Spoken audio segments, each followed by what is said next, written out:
Go. How's it going? I am well. Good to see you, man. Good to see you. Good to see you. I'm on my iPad today. So, well, I know it's funny isn't it, when you look at the picture of yourself in there. It looks like you've gone cross-eyed because you're looking at the other part. I'm trying not to do that too much. People think I've got a glass eye. So it's all moving forwards with you, guys. Then it sounds great. Yeah. Well, finally, we've been working pretty hard at it for, well, I guess since the pandemic, and finally we moved to a network now, which is, they have a built-in app and they have built-in million something subscribers or whatever it is, and yeah, it should be pretty nice. That's cool. That's brilliant. Well done. Congratulations. Thank you. If nothing else, they have the marketing engine already built in and they have the advertising engine already built in. So it'll be nice. Something I don't have to do. Yeah, exactly. That's great. And I've seen all your sort of chart success as well. Oh, yeah. Yes, he's brilliant. They're really good. Really good. Yeah. He's kicking tail. I'm proud of him. So well done. Good. And so I'm gonna say the same thing about you. I keep watching you guys. You guys are constantly on playing gigs and doing shit, and it's pretty wild. It's nice. I think the last time we really talked was like right around the pandemic, right? We were all kind of locked down and couldn't really do much. And and then we did have a chat around about a year or so ago, I think, when our last record came out. We had a quick chat around then, but we haven't really spoken since. Right. Since then. So yeah, it's been pretty full on. Yeah, it looks like the gates opened and you guys just took advantage and went at it, right? Well, hopefully. It doesn't feel like that behind the scenes, but... Oh, yeah. And I guess social media is sort of deceiving as well, right? It makes everything... It's only the bright side of things. Yeah, especially for a band. You're not going to put on stuff. I've not been doing a lot for the last 3 weeks. Right. For you, you wouldn't put that up, but... Yeah, it's still a bit difficult in terms of there's still a bit of a backlog, certainly with festivals, of getting on because they've got everyone booked up from sort of 18 months ago still. Right. And there's only slots. So we're not on as many festivals this summer as we would have liked, but, we've still got a good few to start us off. Do you still run into that problem in shows too? Because I imagine like there's still everybody who wants to get out and play, right? And there's only so many venues and... Yeah, I mean, we've just done a little UK run a few weeks ago, and because obviously we wanted to do a run, so we were getting gigs on consecutive days. The first one was on Easter Sunday, which of course is not the best day to play, right? Yeah, but that was what we could get to fit in with the short UK run of shows we did. But it was good. It was great. You just got to keep going. I mean, you got to keep playing and doing as many things as you can. Are you finding the crowds to be super excited to be there as well, and like a lot more energy exchange? I don't know. It's hard to say, but they're definitely glad to be there. Yeah, as you are, I'm sure. But sometimes it seems so long ago you can't remember what it was like before, even though it was only a few years. That's terrible, isn't it? Yeah, and it is. And now it seems a long time ago since the lockdowns and all the... It does. And it was only obviously a couple of years ago, if that, really. Yeah, like a year and a half ago was probably, final. Still back. Yeah. Crazy. Yeah. What do you guys have planned then? I know you said you've got a couple festivals going on. So the next one we've got at the end of May, we're on the main stage at a festival in the UK called Call of the Wild, nice. Which we'll be really looking forward to that. We've got a couple of other things during the summer, and then late September we're heading over to Europe. So we will be going to Belgium, Switzerland, and Italy. Nice. Couple of things up our sleeves, hopefully for later on in the year, which we can't yet talk about because then they're not confirmed. Right. And then hopefully our manager and agent is working on us coming to the States next March. That'd be wonderful. Yeah, we're trying to get on the South by Southwest Festival in Austin, Texas. Oh yeah, okay. Which is in March, and then we're going to work around that with the tour dates. So nice. We'll probably be over there for sort of 2 to 3 weeks. Sweet. Do you find yourself? Yeah, that'd be great to see you guys over here. But do you find yourself preparing, and getting ready for tour differently now? Well, as a What, as in booking the tour, or do you mean as in ourselves? No, as in yourselves, like as an artist or a musician, after knowing what we just came out of. We're still there. Yeah. I don't know what's happening. Hold on. Do I have you? Hello. Bruce? Hey, I'm here, Tim. I don't know if you can hear me. Tim? Let me see what this connection looks like. Hold on. Don't hang up. You there? Hey, there you go. I've got you. I don't know what happened. No. Right, am I back for you? Yeah, we're back. Okay, good. No, so, so as a musician, do you find yourselves, approaching things differently, knowing what we've just been through? I know some of the shows and some of the things I was involved with sort of when we were coming out of the pandemic and the lockdown was a bit strange, with everyone in face masks, and not really wanting to shake anyone's hand and all that sort of stuff. I think now I've sort of forgotten about it a bit, but I think people are more aware if someone starts coughing, especially, if you're in the van or the bus or in a small dressing room, someone starts coughing or whatever. Not necessarily thinking it might be COVID, but actually thinking, I don't want to get whatever or a cough or whatever it happens to be. Right. So possibly maybe things like washing your hands more and all that was probably not a bad thing anyway. Right. But I do feel that certainly with my band that everyone's a bit more excited. We're going to do 3 or 4 shows or a short tour or just one show. Everyone's a bit more excited.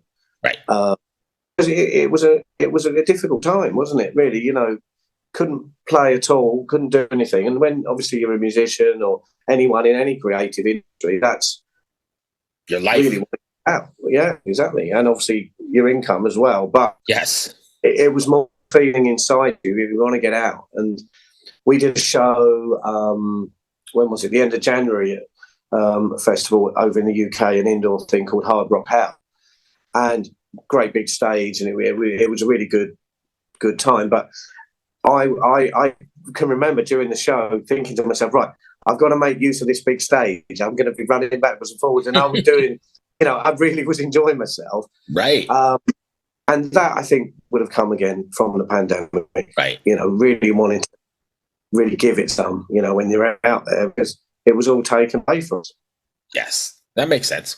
What is Leader of Down working on? In that 2-minute answer, Bruce, the answer was yes. Right. So what are you guys working on now? Are you guys always working on music? Well, we will obviously be doing our 3rd album. So there's little bits we've started on already. Just sort of ideas, riff ideas, little vocal ideas, few titles and things like that. And what we tend to do is build it up like that. I normally write the lyrics and the vocal melodies. So once, for want of a better word, a backing track, I will start working on that. And then when I'm ready, we'll start doing some demos and start recording it properly. But if I'm honest with you, we probably won't record that till 2024. Right. And then it's normally sort of 8 or 9 months after that before it actually gets released. Right. Do you guys take the time? Do you guys take the time when you're on the road on those long stretches and drives to write together, or is it more just touring and writing? Not really. No, not really. I mean, you might have a few little ideas. I tend to like personally interesting titles. Right. So if I'm on tour or out somewhere, and I see something I like, I write it down. And I have a little book with all sorts of funny. Obviously, you can imagine 2 years later when I look in the book, what on earth was that? Where did I get that from? But it's little things that might just get my imagination going. So I'm doing that a lot. I sometimes have a little dictaphone type thing or voice recorder with me. I might do it on my phone. If I suddenly think of a line, I'll just say it. So I built up a sort of library of things that I liked at the time. It doesn't mean I'll use them, but I liked at the time. Right. So they've passed the initial test because I obviously liked it at the time. Right.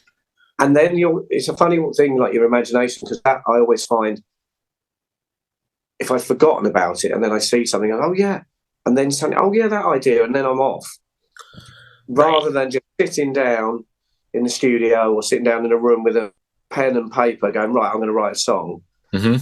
I find that harder. I'd rather have a little germ of an idea to start with, and then it's more exciting for me. Are you one of those guys that gets like totally caught up in it then, so that it just runs with it, or do you have to censor yourself in when those ideas kick in? It works both ways, but sometimes if I really get, I've written verses and I think, well, this song's going to be 15 minutes, so I've got to cut. So then I will cut maybe some of the best lines and make it into a verse. Right. So some of the stuff I write tends to be, if you read the lyrics, some of them, it's a lot of wordplay. So it's not necessarily telling the story, but it is telling the story to me, because obviously I may have been there or I imagine the story. Right.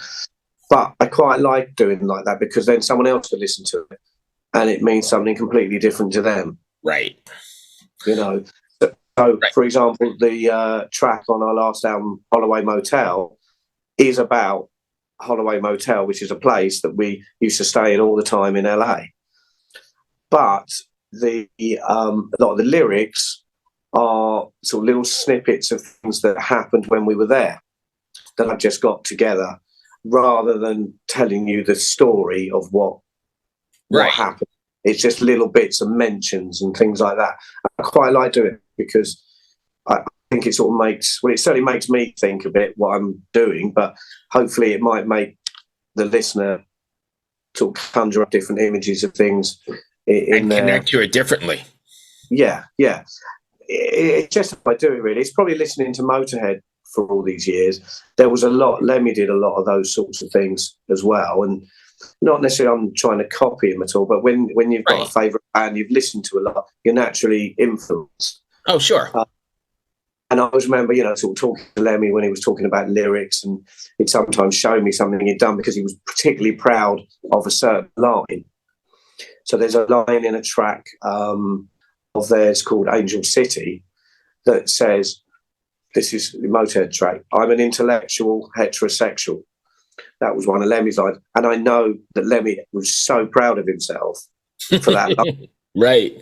Because it's great, and it rhymes, which is even better. Yeah. Right, and I love little bits, 2 or 3 words that go together like that. I've always enjoyed that. So I'll often try to come up with things, not as good as that, obviously, right, Bruce, but things along those lines. That's awesome. And I guess, like you said, if people will connect to it more and then make it their own, and then it becomes something completely different from what you originally envisioned, but it'll make it more listenable to the listener, I guess. Exactly. I mean, I not necessarily. I'm a really overly emotional person as such. I think I might have told you the story before, when because our record company is American, right? And Americans are generally a little bit more, I don't use the word excitable, but you go, hey, cool, that's great. Right. It might not be anything that amazing, but whereas we English people will not tend to be like that generally. And I remember the record company phoning up to say that Paradise Turned Into Dust, our first single with Lemmy and Wurzel on it, had become the second most added track on American rock radio in September 2018. And they said to me, and you'd have to excuse my attempt at an American accent, but the record company executive said to me, hey man, you must be stoked. And he was like, and I said, Matt, I'm really pleased, but you probably can't tell because I'm English. Right, so reserved, right? Well, no. But going back to your sort of original question, like sort of getting excited about and what we were talking about, is with those sort of lyrical things, it really does get me. I'm really pleased if I think I've come up with something that I particularly like. And again, you can only write it for yourself, and I hope other people like it. But what I was talking about when I was talking about emotions is, if I had written a song about somebody close to me who died, and I have done lots of bits about Wurzel, the song won't say, I miss you, my friend, where have you gone, my nights are so long. It won't be like that. Right. I will tend to put in That sounded quite good, actually. I should I was just thinking the same thing. I'm like, hey, you just there's a line. Jot it down. I will tend to put a few things in that may have been little phrases or private jokes we had together. So then it doesn't sound like a love song or a sort of song about a fallen hero or something like that. There'll be little bits, but it is for them. But the person listening to it probably has no idea. Right. That makes sense. I quite like doing that because I think otherwise, especially obviously because Wurzel started the band with me and all that stuff. If I had songs like that, I'd probably be standing on stage every time we did a gig, tears streaming down my face. Yeah. And I don't think anyone wants that, do they? No. Right.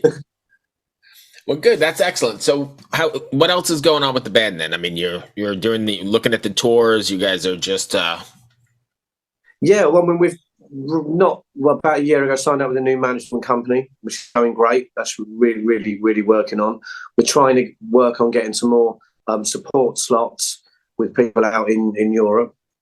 And again, a lot of time is taken up with that sort of stuff because we've still got these backlogs. So the bigger bands, some of them are only just starting to get back out on the road. And of course, whoever's booked to support them was probably booked in 2020, 2021. Yeah. So because also they're planning for 2 years ahead now, you've got the other people who were talking to their management 2 years ago about a tour that was supposed to be happening now, but now that's 2025. There's a lot of stuff like that going on. But we're doing things all the time. We've got a load of new merch coming out in a few months. Have started as well filming my next cooking video. Oh, sweet. Yes. And I met up with, I don't know if you know him, Don Jamieson. Yeah, absolutely. Yeah, did you know Don? I do. He's been on the show a few times, yes. Oh, yeah.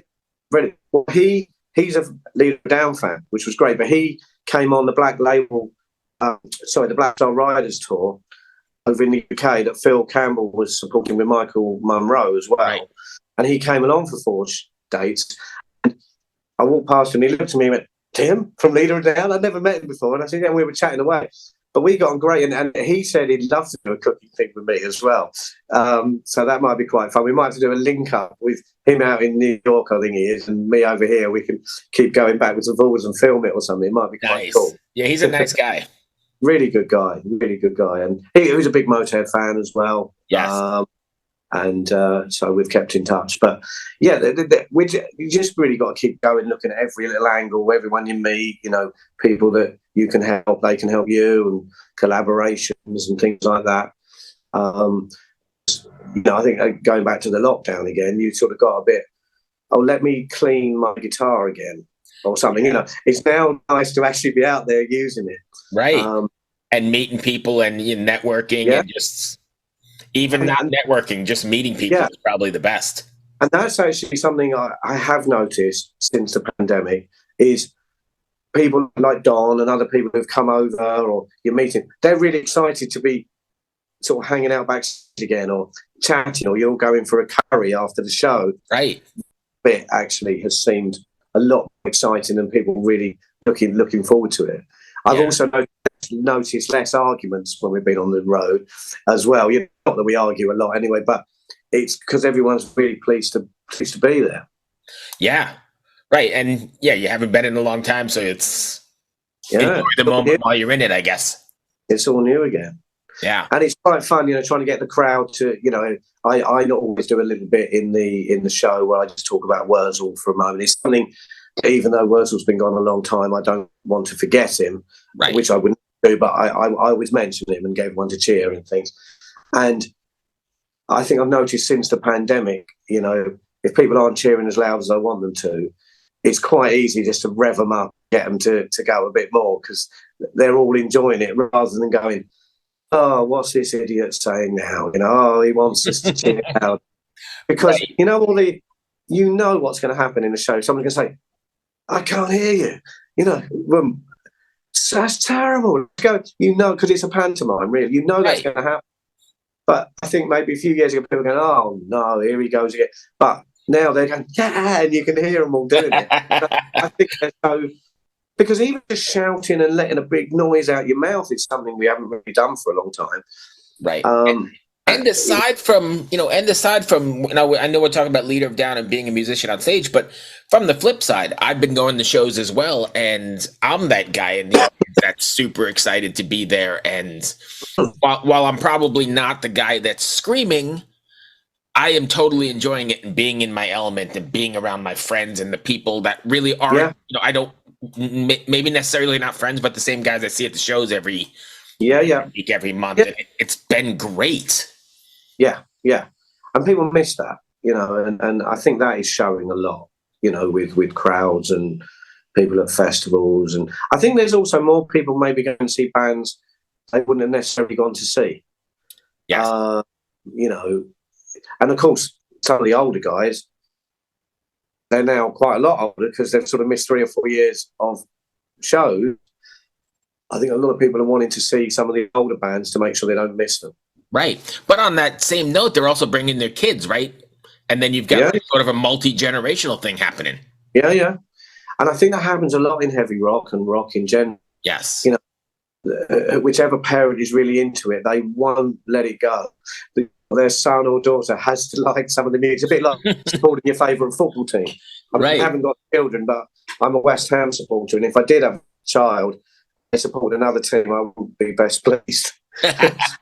And I think that's the same thing with music, and what a great thing to take your one of your children or both your children to a show of a band you like, and then they actually like it. Yes. I think we touched on this before when we've spoken as well. Rock sort of lasts forever. Obviously things date and certain periods or whatever, but the general theme of it lasts forever. It's not a fashion that lasted for 6 months. So those old songs sound as good as they used to, if not better, compared to some of the more modern stuff. And it wasn't a little pop music fad that was one summer in 1988. So the kids can really get into it as well. And you see a lot of young people. Lemmy used to say there were lots of sort of 11, 12-year-olds coming to Motorhead shows in the last few years, particularly. Who absolutely loved it. Yeah. I wanted to see many times because they knew Lemmy was older and not so well. Right. So they keep going to see him.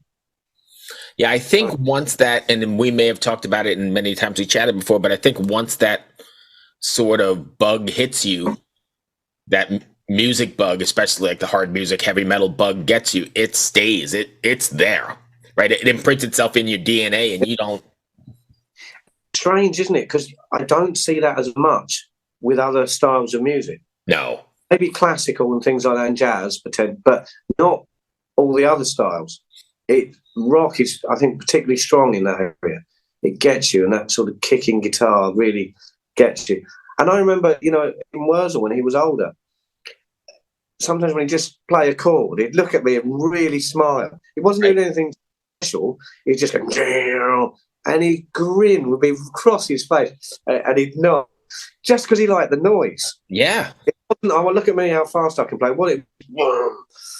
And it's that, isn't it? That really kicks you. Yep. And I think I'll let you go here in a second, but I think everybody's got like a moment where they became addicted to it or it entered their system or changed their DNA. Like for me, I tell the story all the time. I was in like junior high school, walking to the neighborhood record store and saw Diary of a Madman on the wall. Didn't know anything about it. Didn't know anything about heavy music. No idea who Ozzy was. Picked up this record on the cover alone. And, yesterday you're talking about still records that still hold up. Yesterday, while I'm doing housework and stuff, that record still sounds as great to me as it did then. And I still get chills listening to it. It's crazy. Yeah. Oh, it completely is. Absolutely mental, really. But that's also the magic of it, isn't it? Yeah. Do you have a record that did that for you, like The Gateway? I've told you before, I think, how I got into Motorhead. Because before that, I liked lots of different things. But when I saw Motorhead on Top of the Pops, right, the show in England, sandwiched between a load of other pop stuff, which I quite liked, and I was watching it. When they came, I remember looking at the screen thinking, who are these maniacs? This is terrible. What it is, but what is it? I don't know. But something got me, right? Because I thought it was so horrible. And then a couple of weeks later, they were on again, or they were on another show, and I saw them. And I suddenly thought, these guys are unbelievable. I've never heard anything like this before. And I got a record. I borrowed one off someone. And then literally from that day, that was it. But I don't think there'd been any signs that I was going to go that way up Right. until that. Yeah, I had no idea who Black Sabbath or Ozzy was. I just did it. Yeah. And then you never look back. Never. And there it goes. And you wouldn't have one bad word said against it. No. And that record still holds like this really special place in my heart. Like I still listen to it and go, holy crap, is this good? Mm. And again, even the cover on that record still looks great. Yeah. It doesn't look dated at all. It still looks amazing. And no, so they didn't plan this. It's just how it's happened, you know. But I think that's unbelievable. And the same with the Motorhead album covers, the tracks. Still, even though I know them inside out, upside down, back to front, I still put it on. I go, yeah. And you still sit there with the record in front of you. Oh yeah, and I can probably recite all the credits. Yeah. You know, because I've read it so many, but I still read it, look at it, and still sounds amazing. And I just hope that a lot of the young kids are also getting that as well from other things, because that was a special thing that, you know, we all had. I don't know that they are. I mean, just based on my son and, you know, his friends, and they're not. They're just doing the one song download and moving on, and maybe not even listening to that whole song, right? Like 30 seconds or something. Mm. Yeah, and it's sad that as well, because I think, especially, you know, if they're still teenagers at school or whatever, you want songs that you remember from a certain summer. And, you know, you could probably tell me, you know, what summer, what were the songs you were listening to? Yes. And you'd know. So that's why we do really well in sort of music quiz nights at the local bar, you know, because when was this out? Oh, yes, there we go. And you've got it. And kids look at you, how do you remember that? But they won't probably have that because they're not so as into it. Like you say, tracks. Yep.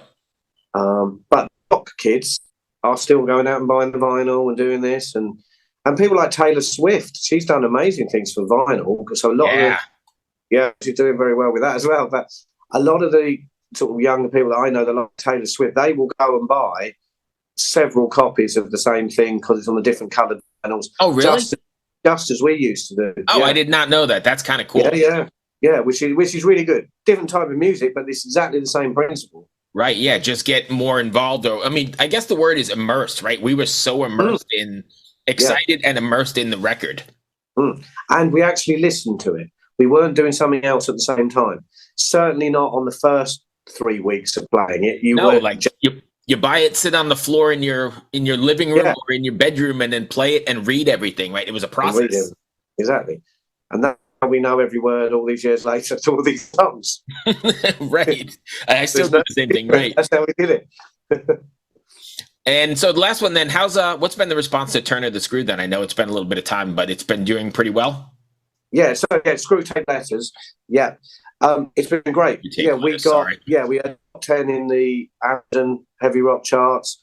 A couple of the singles were in the top 5 in the iTunes heavy rock charts. So we were really pleased. We got some amazing reviews, really, really good reviews. Sales have been good. We've now just got to do it again and write another one that gets received as well. But yeah, we've been really pleased with it. It was quite a difficult one because obviously on the first one we had so many guests, and obviously Wurzel was on there and all this sort of. So this is the first one. We still had a couple of guests. We had Dennis Stratton, Iron Maiden. From Iron Maiden, right? Yeah, it was on there. But it was a more, shall we say, consistent album because we recorded it all at the same time in the same place. So it felt a bit more together, maybe not the right word, but you know what I mean. It's more a block of work rather than 10 tracks that were all done at different times. So we'll expand on that. There won't be any big style changes or 15-minute ballads, but we're just trying to find our slot at the moment, you know. And and I don't think you can. I mean, as a band, I think you can correct me if I'm wrong. I think you try and not write the same record, but you can't change. Like you said, you can't change your wheelhouse or your genre, or you'll lose everybody. You lose everybody, and then it's starting again. Exactly. Right. But yeah, it'll be a good time, catchy, sort of heavy rock and roll stuff. Well, which is timeless. That's the idea. Right? I mean, that's timeless. We're talking about all these records. Rock and roll is timeless. I mean, Lemmy would always say he wanted to write something that would get you up on a Monday morning, that sort of stuff. And I'm a big believer of that as well. Something that can really, come on, let's do this and forget about everything else and just have a good time. Right, that makes sense. And so I'm not blowing smoke up your ass, but Screw Tape Letters definitely is one of the, you guys sent me the vinyl, and that's one of those vinyls that definitely gets me going on a good day. I'll get up, doing some stuff, and be like, that's one of those ones that still stays in regular rotation. I love it. Good. Well, thank you very much, Bruce. Yeah. So got one satisfied customer then. Actually, so a couple things with that, and then I'm gonna go. You sent me the colored vinyl, which is really cool. Yeah. But also, a buddy of mine was in one of those contests that we did where you supplied the records. Mm-hmm. He got a hold of that one, and I just saw him again in New York recently, and loves you guys. So he's going to be really excited that you're coming to the States. Yeah. Well, New York is one of the places we're going to come to. So yeah, he'll probably be there screaming up front because he's a huge fan. Good. Oh, that's good to hear. That's brilliant. Well, no, two of us anyway. Yeah, that's a start. Well, Tim, that's all I've got, man. I appreciate you taking the time. No, it's great to see you again, Bruce. I didn't mean to bother you guys. I just figured I'd reach out. It's been a while since we chatted, so. Sounds great. Good to see you, and we'll speak soon. Hey, be well, my friend. Take care. Take care. Cheers. Bye. Bye.